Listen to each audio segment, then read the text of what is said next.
안녕하세요. 국내 신약 개발 스타트업 중에서 미국 임상 3상 통과 사례는 아직 없다라고 하는데요. 국내 바이오 스타트업의 개발 상용화 역량을 고려하면은 글로벌 3상 상용화라는 목표가 아직 허상에 가깝다라고 합니다.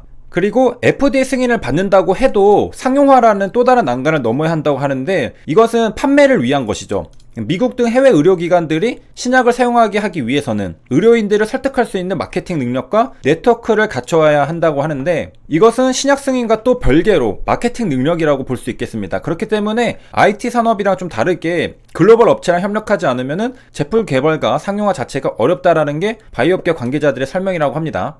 그러니까 한마디로 미국 승인을 받는 것도 10%가 안 되는 확률이 있고, 시판이 된다고 하더라도 판매를 위한 마케팅, 네트워크 능력들을 갖춰야 하는데, 이런 것들도 이제 하나의 난관이 될 수 있다는 겁니다. 그래서 이제 국내 제약 바이오들은 어떠한 전략을 취하고 있느냐, 임상 1, 2상에서 성공한 뒤 후보 물질을 기술 수출하는 전략을 택하고 있다고 합니다. 그래서 임상 2상 후 라이센스 아웃 전략이라고 하는데요. 될 법한 신약이라면은 1, 2상에서 기술 수출이 일반적이라고 합니다. 왜냐면은 3상을 하고 FDA 허가를 받는 것도 어렵고, 그 다음에 시판을 하기 위한 네트워크 능력을 갖추는 것도 어렵기 때문에 그 중간에서 2상까지만 하고서 글로벌 제약사에게 애로를 한다는 것이죠. 그리고 실제로 통상 바이오벤처가 개발한 혁신 신약 후보 물질은 1, 2상에서 글로벌 제약사 등의 기술 이전되는 사례가 다수다라고 전했는데요. 자, 이렇게 임상 2상 통과 정도에서 기술을 매각하는 성공 모델은 현재 안착 단계입니다. 그런 사례가 많다라는 거죠. 자, 그런데 그것보다 리스크가 큰 임상 3상 성공 사례는 아직은 없는 상태입니다. 그리고 국내 대기업이라던가 국내 대형 제약사 정도를 제외하고는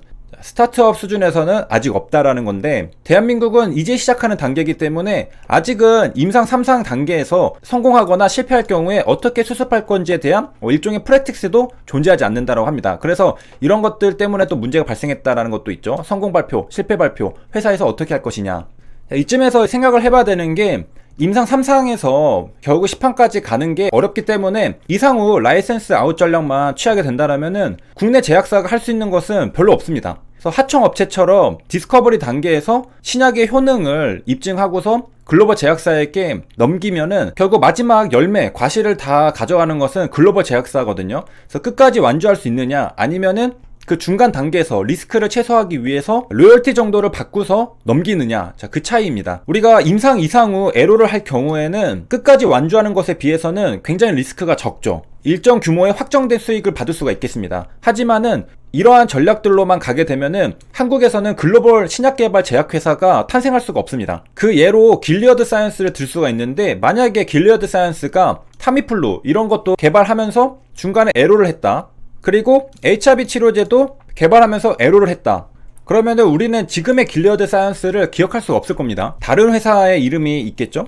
그리고 최근 코로나에서는 렘데시비르를 개발한 회사 길리어드 사이언스로도 이름이 알려져 있는데요. 길리어드 사이언스가 어떻게 성장했는지를 간단하게 보면요, 타미플루를 개발하면서 굉장히 성장을 했습니다.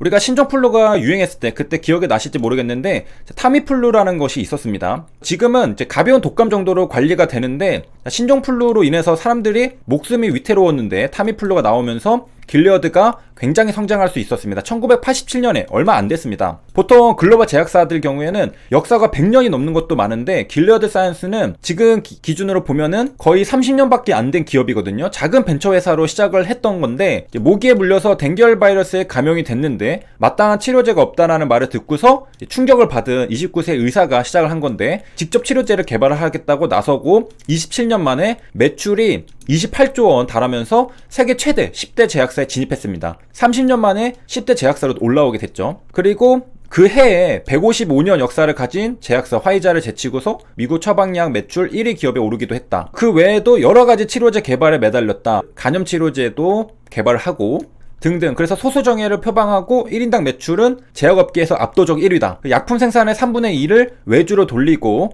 회사 전체가 오직 신약 개발을 위한 과학 연구에만 몰두하기 때문에 가능했다. 그리고 이제 과감한 M&A도 하죠. HLB가 롤모델로 길리어드 사이언스를 표방하잖아요. 역시 HLB도 M&A를 많이 하고 있습니다. 그리고 HLB뿐만 아니라 다른 한국 제약사들도 길리어드를 롤모델로 삼고 있다고 하는데, 한미약품 회장도 길리어드는 신약 개발로 번 돈을 다시 과학연구에 투자해 세계 10대 제약사로 성장했다. 우리의 본보기라고 한미약품 회장도 이야기를 했습니다. 길리어드 사이언스는 굉장히 작은 벤처기업으로 시작했거든요.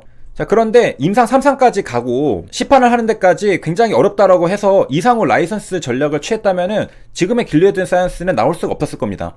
이상우 에로를 하게 되면은 이제 마지막 열매는 전부 다 글로벌 제약사들에게 넘겨주게 되는 거거든요. 한국에서 진짜로 이렇다 할 신약 개발 회사들이 없게 되는 겁니다. 그러니까 누군가는 임상 3상 후 시판까지 도전을 하게 되는 건데, 그렇게 도전을 한 회사들이 한국에 있죠. HLB랑 뭐 신라젠, 헬릭스미스 등 여러 회사들이 있습니다. 물론 그 중에서 지금 미끄러진 기업들이 굉장히 많이 나오고 있는 상태인데, 한국에서 미래의 길리어드 사이언스가 나오기 위해서는 몇몇 기업들은 반드시 글로벌 3상까지 하고 미국 시판 승인까지 도전을 하는 그런 과정들이 있어야 합니다. 그래야 한국에서 또 길리어드 사이언스가 나올 수 있는 거죠. 그리고 그 과정에서는 반드시 실패도 수반하게 됩니다.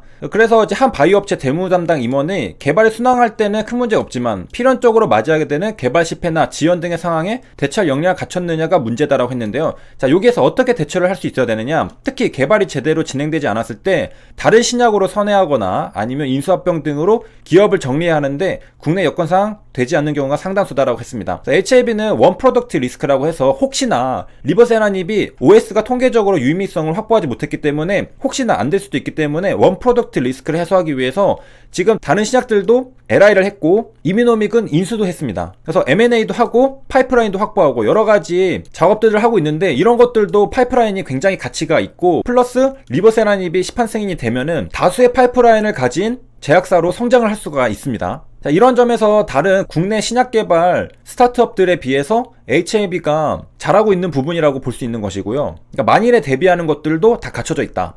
공모 시장에 지금 상장되어 있는 신약 개발 회사들은 문제점이 뭐였냐? 실패하면 퇴로가 없어서 솔직하기 어렵다. 이런 문제들이 있었던 거죠. 그래서 퇴로가 없다 보니까 투자자들이 두려워서라도 신약 개발 과정에서 필연적으로 나타나는 문제를 감추거나 멋대로 해석해 분출하는 경우가 나타난다.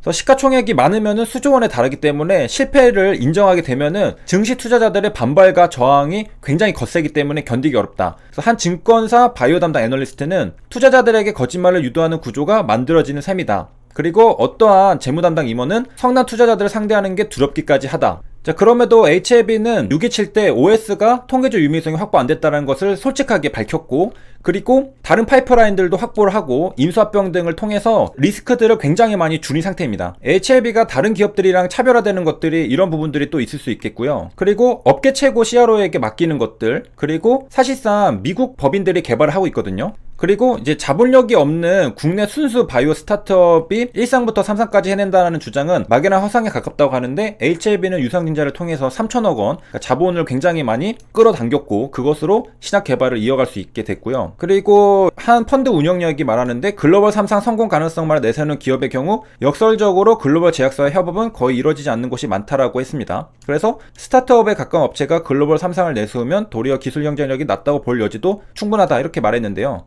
글로벌 임상 3상에 도전한다는 바이오 신약 회사의 경우 그야말로 모험을 하는 셈이다. 여러 비판들이 있을 수 있겠지만은 한국에서도 길리어드 사이언스 같은 회사가 나오려면은 결국엔 누군가는 글로벌 3상까지 도전을 해야 된다. 그리고 우리가 또 반대로 생각해서 글로벌 제약사들은 왜 자기들이 LI를 해서 임상 3상까지 진행하고서 NDA를 신청하고 시판을 할까?